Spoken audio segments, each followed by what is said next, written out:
Mesdames et messieurs, chers enfants, bonsoir. Bienvenue au Capitole, au Cinéma Capitole.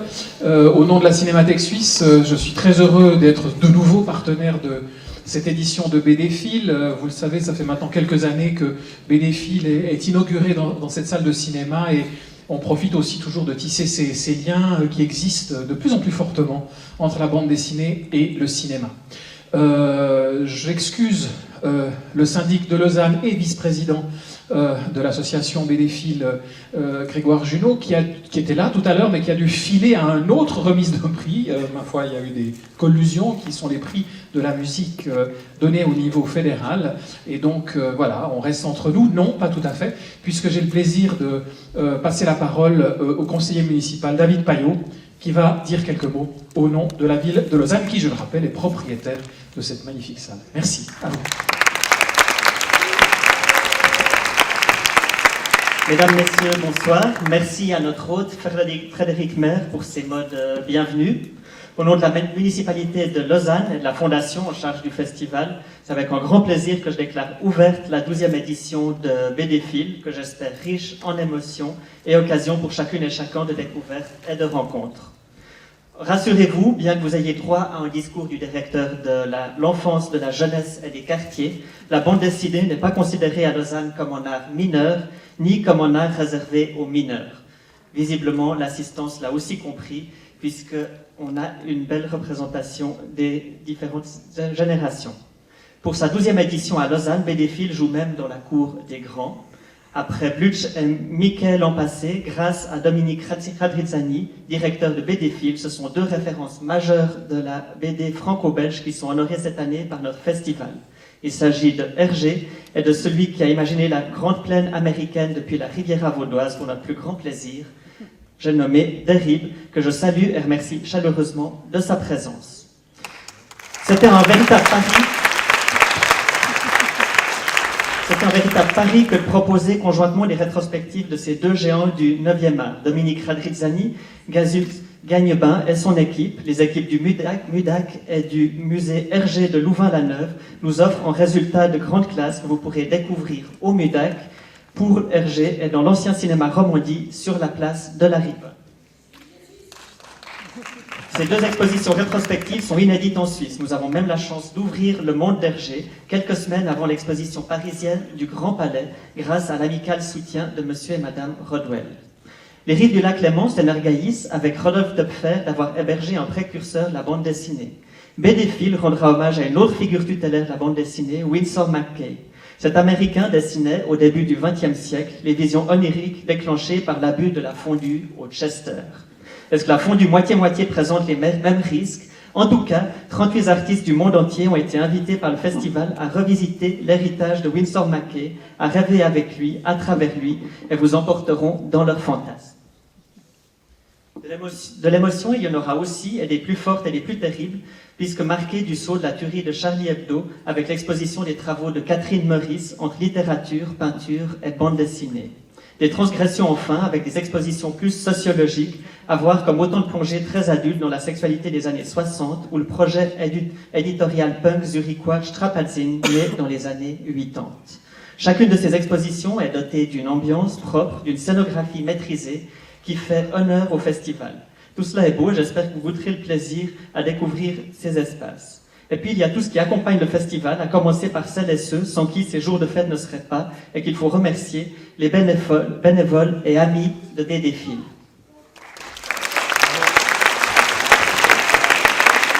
Il y a aussi le deuxième numéro de la revue BDFIL, vecteur de connaissances et de création nourri par et pour le festival. Ne manquez pas ce volume édité par les éditions lausannoises Noir sur Blanc, où vous retrouverez des dessins très riches sur Derib et Hergé notamment. Il y a, comme l'année passée, une mobilisation large afin de rassembler et associer intimement au festival des galeries, mais aussi des libraires, des micro-éditeurs, les PFL, Bibliomédia, la Maison du dessin de presse de Morges. La bande dessinée se trouve aussi sur les planches avec le spectacle de Karim Slama à la salle Paderewski au Casino de Montbenon, hommage à Zep et à l'univers de Titeuf.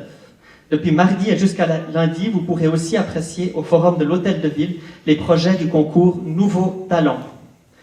Le thème des migrations était proposé et il a suscité une série d'interprétations politiques, poétiques ou ornithologiques. Nous aurons le plaisir de connaître son lauréat d'ici quelques minutes. Dès demain, en visitant les expositions, les espaces de dédicaces et la librairie, en participant aux rencontres, aux projections et aux ateliers pensés pour les enfants, vous aurez compris que Lausanne est bien ville de BD. Avant de céder la parole, permettez-moi, au nom de la municipalité et du comité de la Fondation, de remercier les équipes administratives et techniques du festival, les bénévoles du festival, l'association des Amis de BDPhil, les collaborateurs du Centre BD de la ville de Lausanne, ainsi que toutes les institutions et entreprises qui ont apporté leur soutien. Car si la ville de Lausanne est un partenaire fondamental du projet, le festival n'existerait pas sans eux.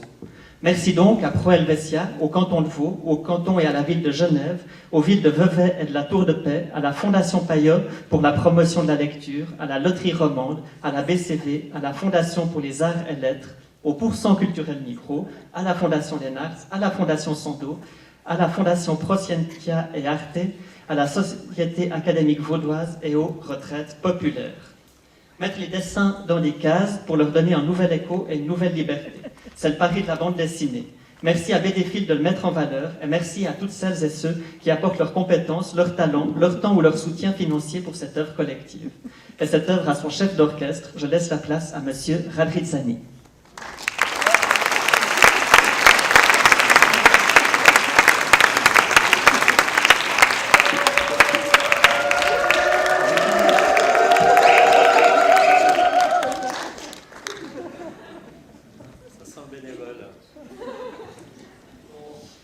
Bien, mesdames, messieurs, les représentants des autorités, chers amis de la BD, chers amis, chers de RIB, merci d'être venus si nombreux assister au lancement du festival qui, selon une tradition bien établie, maintenant s'invite ici au cinéma Capitole. C'est aujourd'hui la Saint-Philactère, bonne fête à tous les phylactères. Et s'il pleut ce soir, c'est indéniablement parce que l'été indien, amérindien même, est depuis aujourd'hui au Romandie. Pour la première fois de son existence lausannoise, le festival se déroule sur 5 jours, lundi du jeûne inclus. Et ce que vous découvrirez ces prochains jours tient du miracle, et du miracle miraculeux même. Passionné de chevaux et de culture amérindienne, De Rib est l'invité d'honneur BDPhil 2016. Il signe cette plume majestueuse dont les graphistes du bureau communique ont tiré la splendide affiche du festival qui attire déjà les publics concernés. Notre héros national de la bande dessinée franco-belge, ou belgo-française comme il dit lui-même, aura attendu 50 ans et plus pour qu'une première rétrospective totale de son œuvre le révèle enfin dans toutes les dimensions de son art. Si tu veux bien, Claude, je règle la partie officielle avant de te céder la parole. Tu succèdes donc à Blutch. Et comme l'année dernière, nous avons 2 invités d'honneur, De Rib côté créateur et Tintin côté créature. Par hasard, mais est-ce sans hasard, De Rib et Hergé ont été, dans mon enfance, de plus en plus lointaine, mes portes d'entrée dans le 9e art et je suis particulièrement ému de les programmer en parallèle. Alors, j'invite peut-être Chantal, avec le monde d'Hergé, c'est un mythe qui s'invite à Lausanne, grâce au MUDAC, qui a bien voulu cette année encore participer à BDPhil. Je crois que Chantal va nous dire tu as un micro, c'est parfait. Merci Dominique. Quelques mots juste pour vous dire à quel point on est ravis d'être à nouveau associés à BDPhil, parce que ça n'est pas la première fois. C'est en 2010, nous avions fait une grande exposition ZEP, les carnets dessinés, ZEP, le dessin surtout, pas que Titeuf. Et là, c'est un peu la même approche grâce à Dominique qui nous a mis en contact avec la fameuse fondation Moulinsart, qui nous a permis, c'était disons un travail de 2 ans à peu près, je crois, de mettre sur pied cette première grande exposition, le monde d'Hergé. Il s'agit bien d'une exposition Hergé, pour nous c'était important, que ce ne soit pas que Tintin, mais qu'on parle bien du créateur depuis l'origine, comme illustrateur et extraordinaire dessinateur, à vrai dire. Designer, presque designer. Oui, designer graphique, parce qu'il a fait des affiches qu'on voit dans une de nos salles. Et puis vous parcourez comme ça l'exposition jusqu'aux très grands albums, etc.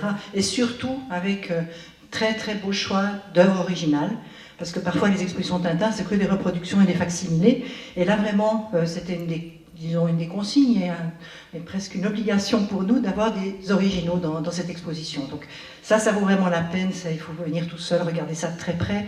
Et puis bon, pour nous, c'est très important de dire qu'un musée de design qui s'occupe plutôt de design contemporain, design industriel, de toutes sortes de design, le mot étant très ouvert et heureusement, c'est vrai que pour nous, la bande dessinée est complètement intégrée à notre programmation depuis toujours. Cette question de statut et de hiérarchie, ça fait longtemps qu'on discute de ça. Et je crois qu'en tout cas au MUDAC, on sera toujours très très très très content d'accueillir la bande dessinée avec des prochaines éditions, pourquoi pas. Merci Dominique, vraiment. Merci Chantal, merci de l'applaudir.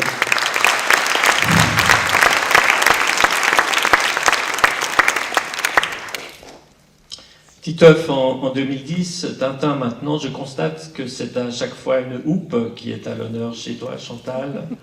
Les historiens hasarderont peut-être l'hypothèse que plus que la BD, c'était les mèches capillaires qui intéressaient le MUDAC. Je voudrais juste rappeler que ce n'est pas la première fois que Derrib et Hergé se rencontrent. Ici, une photo 5 ans avant la mort d'Hergé.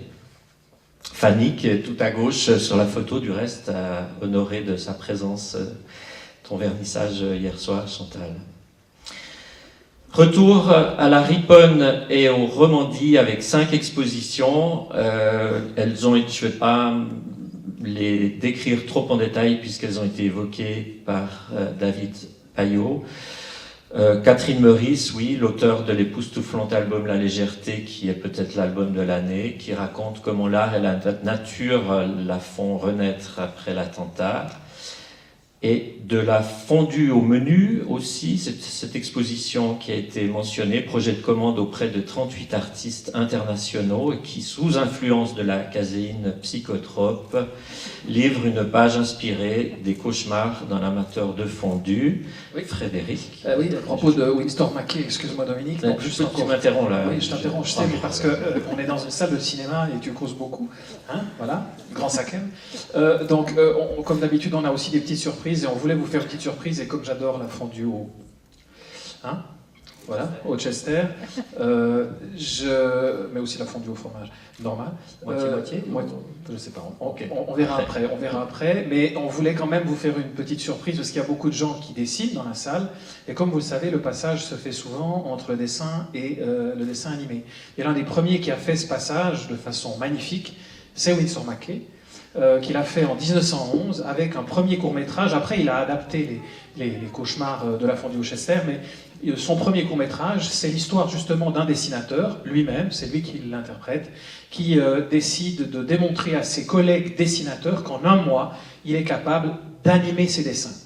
Alors, je vous montre juste un extrait, la fin du film, où justement il retrouve ses camarades dessinateurs, comme vous, et qu'il montre ce qu'il a réussi à animer dans son œuvre. Little Nemo, à l'écran.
Merci Frédéric, c'est une belle surprise.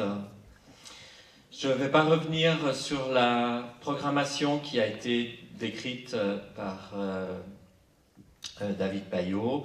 Je juste mentionner qu'il y a un off décoiffant avec MS Bastian chez Ruster Buxdorf, l'expo fumée aux ateliers de Bellevaux, la paperette et plein d'autres surprises et spectacles à la Dacha, les tarots d'Hélène Beclin à la Sonnette, tout plein de galeries d'art aussi qui rejoignent le bateau pour notre plus grand plaisir. Des rencontres autour des éditeurs, autour de Derib bien sûr, de Jean-Claude Mézières qui va en donner Dieu, de Causet, de Catherine Meurice, des duels graphiques, Catherine Meurice versus Blutch ou Baladi versus Erol. Pour le détail de la programmation et des dédicaces, une seule adresse très simple, bdfil.ch. Je suis indiciblement fier de vous présenter le numéro 2 de la revue BD-Fil, qui a été évoqué, coédité par BD-Fil et les éditions Noir sur Blanc à Lausanne, 256 pages, richement illustrées, qui parle de la BD, des grands sujets du festival, une revue qui aime la BD. Merci aux éditions Noir sur Blanc, à Vera Michalski qui ouvre ses éditions, à la BD, à Fanny Mossière et Laura Rem qui ont assuré la coordination de l'ouvrage, à Marc Prudent qui signe le graphisme somptueux, Roger Menegger qui œuvre à la photo litho, à la Buona Stampa pour l'impression. Le même Roger Menegger signe la couleur de la sérigraphie BD-Fil 2016, un Derib de 1966, 50 ans tout juste, remasterisé en mode pop, Roy Lichtenstein, numéroté et signé par l'artiste. S'il commence très fort avec la soirée d'ouverture, le festival continue très fort demain avec le vernissage collectif de toutes les expositions en Romandie à 18h, où j'espère vous accueillir nombreuses et nombreux. Je remercie, je crois qu'elle ne s'est pas remerciée elle-même, donc la Fondation lausannoise pour le rayonnement de la BD, qui est organisatrice de BD-Fil et qui m'a accordé toute sa confiance et la plus grande liberté dans l'organisation du festival. L'équipe de BD-Fil, si peu nombreuse au regard d'un tel déploiement et de cette folie annuelle, il y a eu des mouvements dans le bureau. Sandrine Pralon remplace désormais, Sandrine, où es-tu, Lorraine Bernard-Jacquier, qui appelée vers de nouvelles fonctions et à qui je fais 1000 vœux de bonheur dans sa nouvelle vie. Sandrine assure le suivi administratif et s'investit bien au-delà de son temps partiel. Depuis juin, elle est secondée par Valentine Lou. Timon Ganguillet, enfin, stagiaire BD-Fil 2016, qui dans un premier temps a assuré le suivi du concours pour se retrouver bientôt sur tous les fronts, et notamment les fronts voyagistes et hôteliers des auteurs. Peut-être Sandrine... Sandrine, Valentine et Timon. Timon, où es-tu ? Voilà. Un gros applaudissement.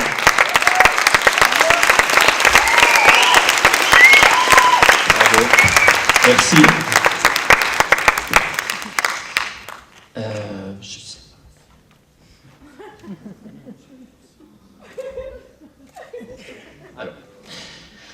Alors, Valentine, tu reviendras. Oui, très bien. Gazus Gagnebin, le directeur technique du festival et le grand metteur en scène de BD-Fil, qui trouve des solutions spatiales pour accrocher le théâtre de la BD et pour accrocher le spectateur. Il est sur le pont actuellement.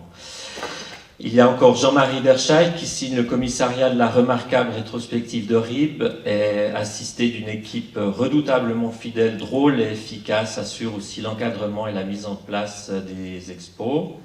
Au bureau comme à la technique, comme au commissariat extérieur, tous sont totalement dévoués à la réussite du festival et on peut les applaudir encore une fois. Merci.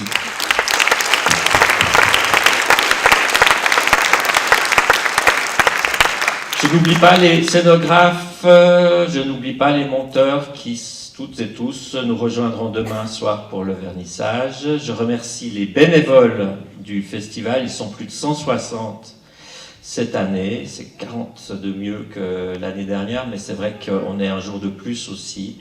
C'est un record. Leurs noms vous apparaissent derrière moi. Ils sont l'extraordinaire énergie du festival et méritent vos applaudissements.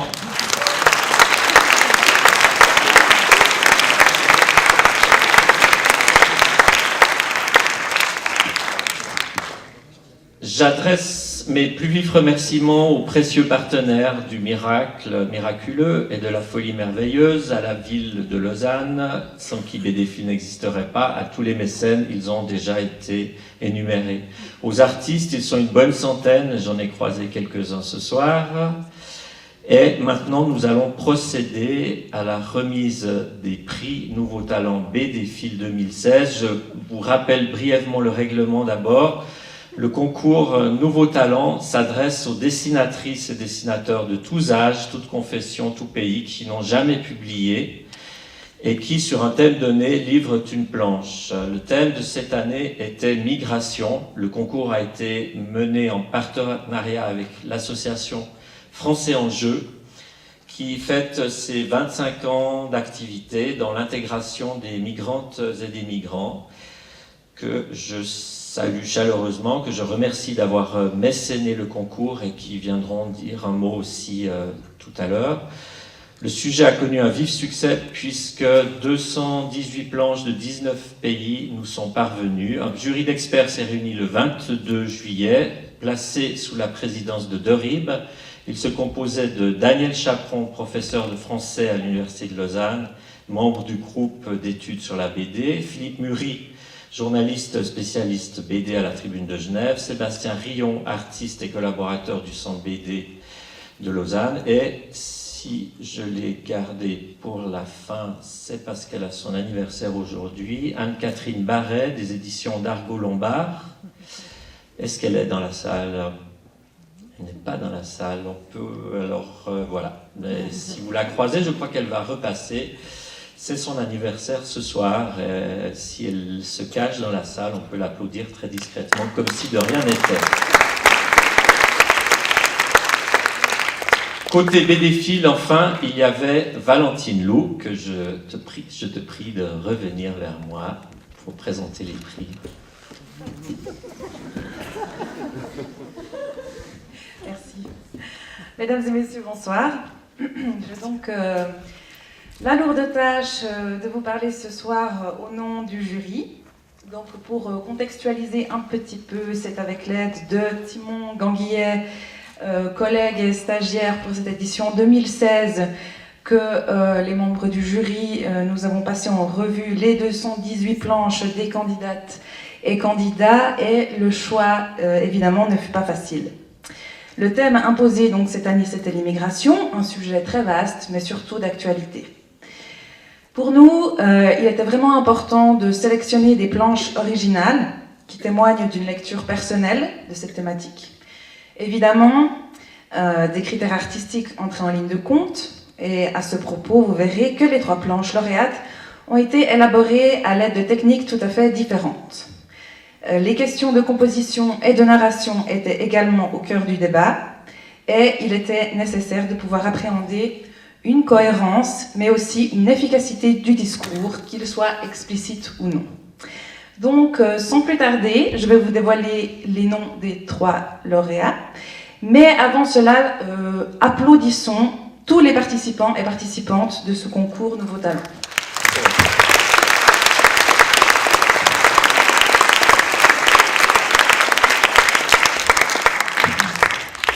Donc, le 3e prix est attribué à Nassim Sarni, 30 ans, originaire d'Alger, actuellement à Brest en France. Voilà, vous pouvez voir sa planche, magnifique. Une planche qui représentait pour nous une sorte de mythe moderne de cette actualité migratoire et qui nous a marqué surtout par un graphisme à la fois excentrique et poétique. Peut-être que Nassim Sarni, qui est dans la salle, pourrait monter sur scène.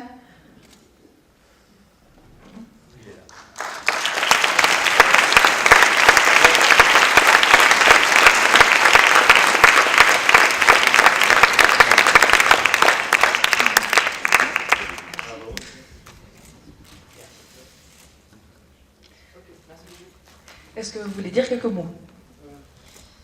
Juste pour expliquer un peu mon travail, c'est une version de Gulliver, en fait, l'histoire de Gulliver que j'ai un peu adaptée au thème du concours, quoi. Voilà, j'espère que ça vous plaira.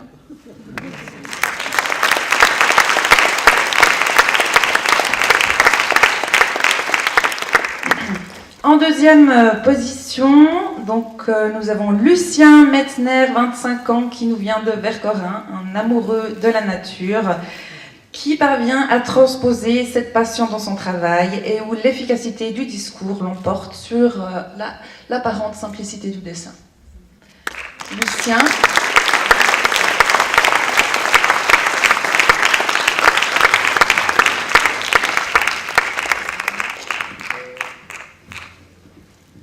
Je voudrais dire juste un grand merci, surtout BD-Film. Ce sera tout. Merci.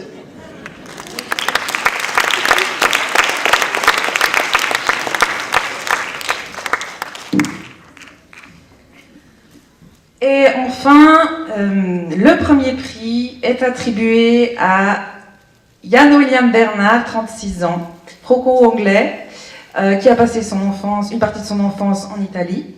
Sa planche remarquable a mis tout le jury d'accord, tant grâce à l'originalité de la composition, la maîtrise technique et surtout la double lecture des textes et des images qui vient marquer justement ce décalage entre deux réalités qui se superposent.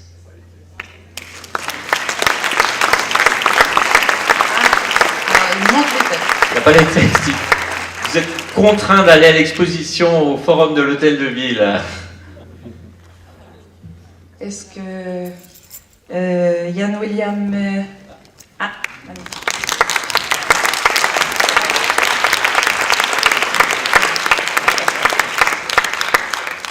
D'abord, je voudrais dire un grand merci à tout le jury. C'est vrai que là, sans les textes, on ne comprend pas forcément. Donc, je vais peut-être dire rapidement, en fait, ce dont ça parle. En fait, l'idée, c'était de... voilà, au niveau des bulles, je vais expliquer surtout... En fait, il y avait un genre de dialogue un peu badin, en fait, où dans la première case, les personnes... Il y a une personne, on ne sait pas qui demande, voilà, est-ce que vous désiriez boire quelque chose? Et donc il y a quelqu'un qui répond, qui dit, bon bah, je sais pas trop, qu'est-ce que vous avez? Donc il y a tout ce dialogue badin en fait qui continue. C'est-à-dire là, c'est genre, est-ce que vous voulez de l'orangina, du Fanta, du Coca? Bon, ça continue. Et en fait, bon, pour le moment, on ne sait pas d'où vient ce dialogue. Et jusqu'à ce qu'on arrive finalement donc à une case là où on commence à cerner un petit peu ce qui se trame, et donc à la sixième case où là il y a déjà une personne qui dit bon bah, j'espère que vous apprécierez le vol, c'est quelque chose comme ça, je ne me rappelle plus trop.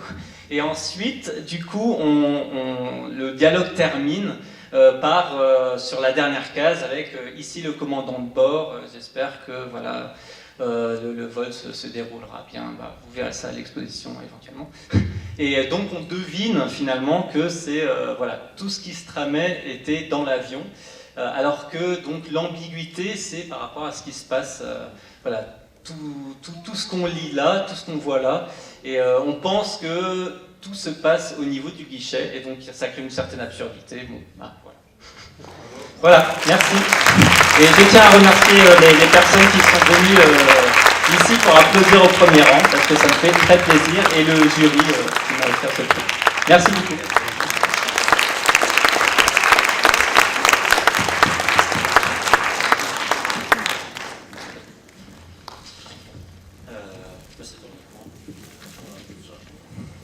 Ok, les lunettes. Voilà. Alors, c'est de Rive, tu peux me rejoindre, qui a choisi le film d'ouverture du festival. Il va le commenter et expliquer son choix.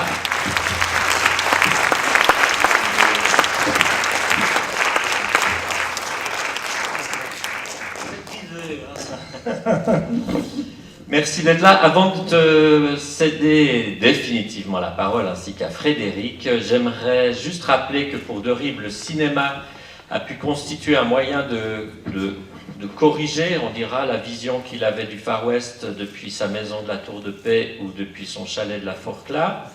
Et le cinéma a pu jouer aussi un rôle dans les innovations techniques de l'artiste, en particulier une pratique pionnière de l'incrustation. Derib ouvre des cases à l'intérieur de la case.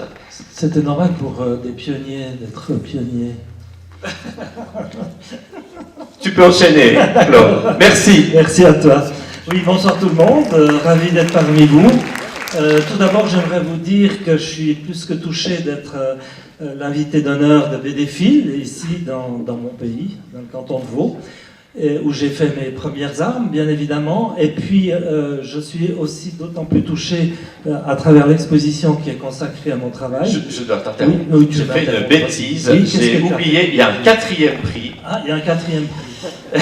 C'est moi qui le gagne? Non, je suis désolé, mais j'ai complètement oublié un des intervenants. Désolé on va remonter en de couper. Non, juste pour rappeler que effectivement la Fondation Français en Jeu non seulement a mécéné le prix, mais a aussi attribué un prix, qu'elle a constitué un jury selon ses critères. Donc je passe la parole à Stéphane Rosis. Excuse-moi Stéphane, je suis infiniment désolé. C'est surtout pour Malicia, je trouve que c'est important.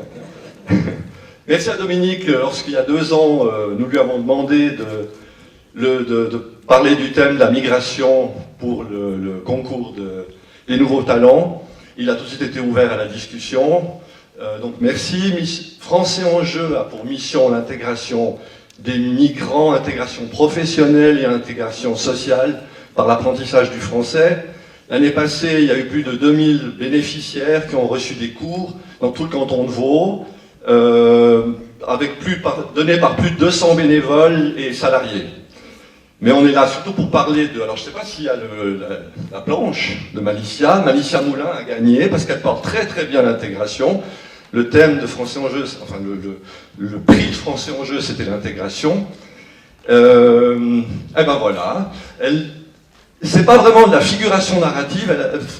Malicia a inventé un nouveau style, l'abstraction narrative. C'est très fin, c'est vraiment subtil et surtout c'est très clair.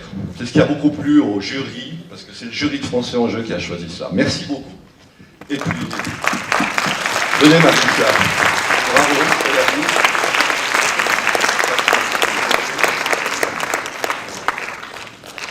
la vie. Merci beaucoup. Et puis, j'avais envie d'amener une notion un peu positive de la migration au travers de ces images un peu abstraites et colorées. Merci beaucoup pour tout. Bravo.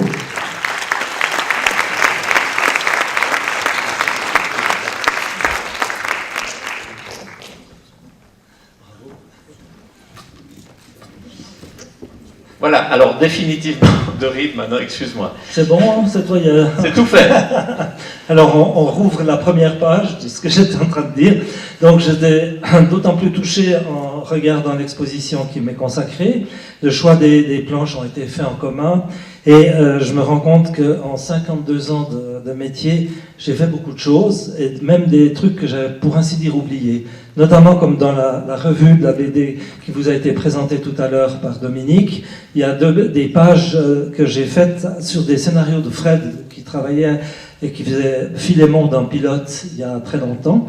Et donc, c'est assez bizarre de retourner en arrière et de découvrir que, en fait, j'ai calculé approximativement que j'en suis à peu près à 90 albums, ce qui est pas mal pour un petit Suisse.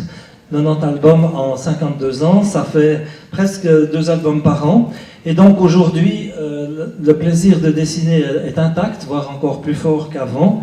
Et je n'ai pas dit mon dernier mot, ni dessiné mon dernier dessin.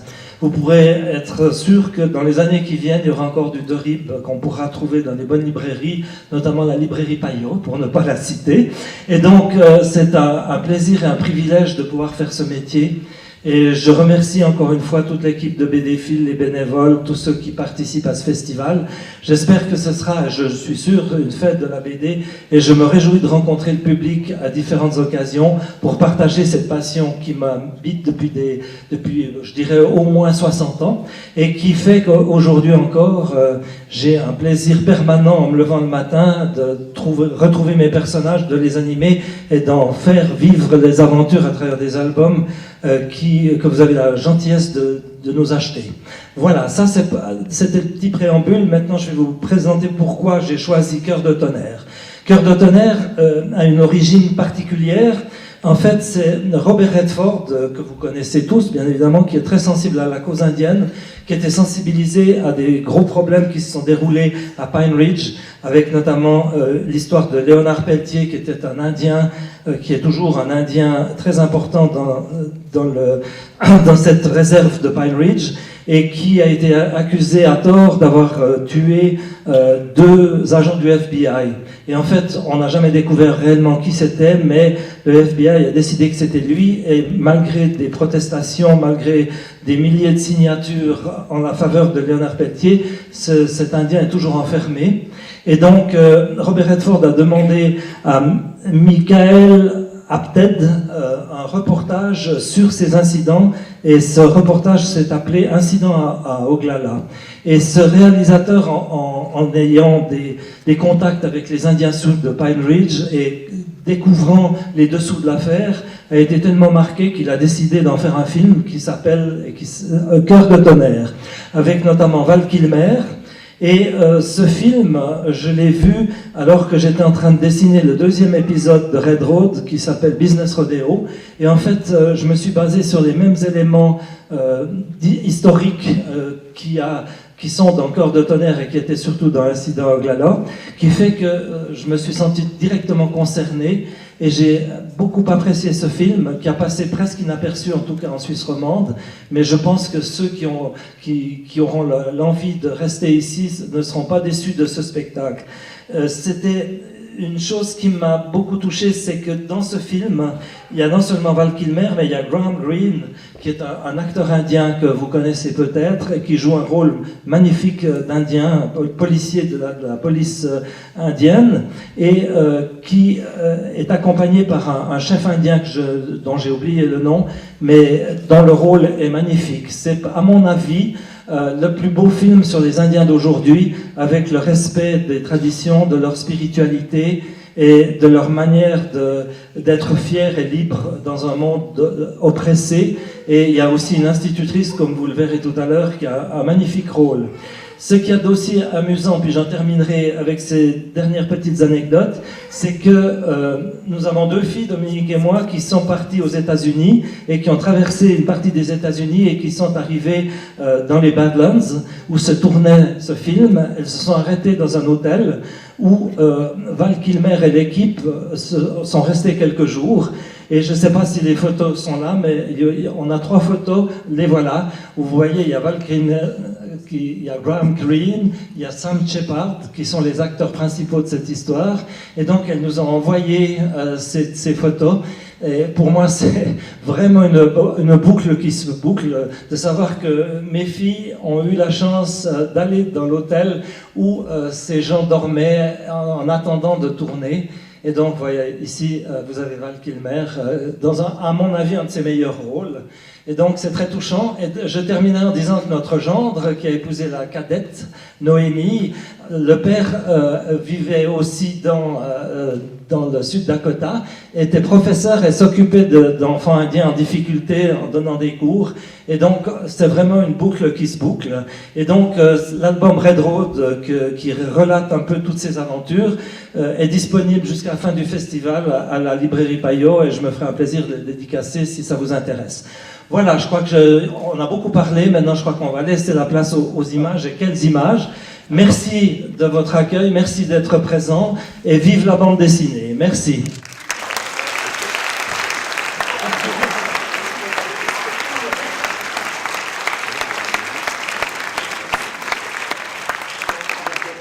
Et vive de Rib! Et vive de Rib, et bonne projection.